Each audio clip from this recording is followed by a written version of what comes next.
Assalamualaikum warahmatullahi wabarakatuh. Pada video kali ini saya akan bahas ada 3 aplikasi pinjol legal terancam ditutup. Apakah saja itu? Simak video ini sampai habis. Nah, teman-teman, ternyata ada pinjol legal yang terancam bangkrut di tahun 2024 ini dan perlu dihindari agar tidak terjadi bahaya di kemudian hari. Namun perlu diketahui bahwa kebanyakan dari pinjaman online ini tidak memiliki DC pinjol untuk menagih. Nah, sayangnya pinjol legal yang terancam bangkrut ini memiliki beberapa faktor yang membuat perusahaan kesulitan dalam pemutaran keuangan dan dana yang mereka miliki.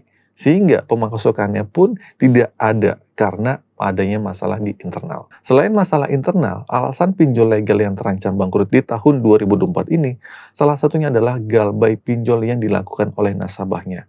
Nah, sehingga uang yang dimiliki pihak perusahaan menurun dan kekurangan dana untuk pemutarannya. Nah, 3 pinjol legal yang terancam bangkrut ini sudah digunakan banyak masyarakat di Indonesia untuk memenuhi kebutuhan mendasarnya dan dana tunainya dengan mudah ya. Sayangnya, banyak yang tidak sanggup melunasi hutang hingga akhirnya banyak yang gagal bayar dan akhirnya pinjolnya terancam bangkrut. Bahkan pinjol ini banyak digunakan untuk galbay hingga akhirnya terancam tutup dan bangkrut karena dana yang kurang. Oke, sebelum lebih lanjut di sini, saya akan kasih tahu ya tentang status dan beberapa persen TKB pinjolnya masing-masing. Nah, apa sih itu TKB? Nah, jadi gini, TKB pinjol adalah singkatan dari tingkat keberhasilan penyelesaian kredit 90 hari. Ini adalah indikator yang digunakan untuk mengukur kemampuan perusahaan pinjolnya dalam menyelesaikan kewajiban pinjaman kepada nasabahnya. Oke, langsung saja. 3 pinjol yang terancam bangkrut adalah yang pertama adalah Tanifan. TKB 90-nya adalah 36,0,7%. Yang kedua adalah Igrow. TKB 90-nya adalah 53,44% aja. Yang ketiga adalah Fintech.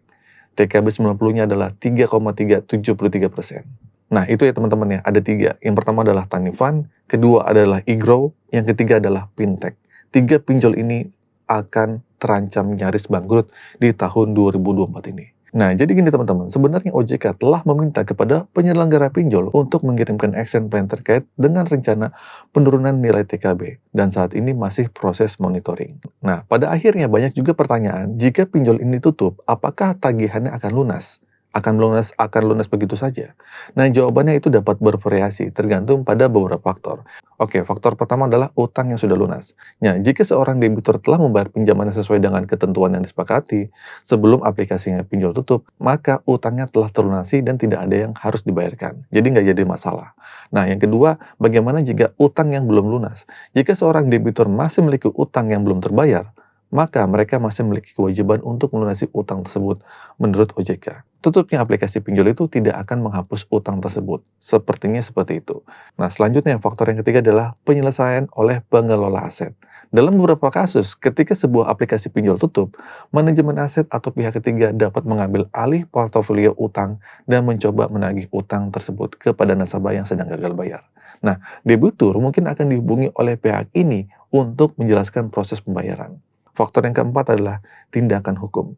Jika debitur menolak untuk melunasi utang mereka, perusahaan pinjol atau pihak ketiga akan mengolah utang tersebut dan dapat mengambil tindakan hukum untuk memaksa pembayaran. Terus faktor yang kelima adalah regulasi pemerintah. Beberapa negara telah mengeluarkan regulasi yang mengharuskan pinjol untuk mengatur penutupan bisnis mereka dan memberikan perlindungan bagi debiturnya.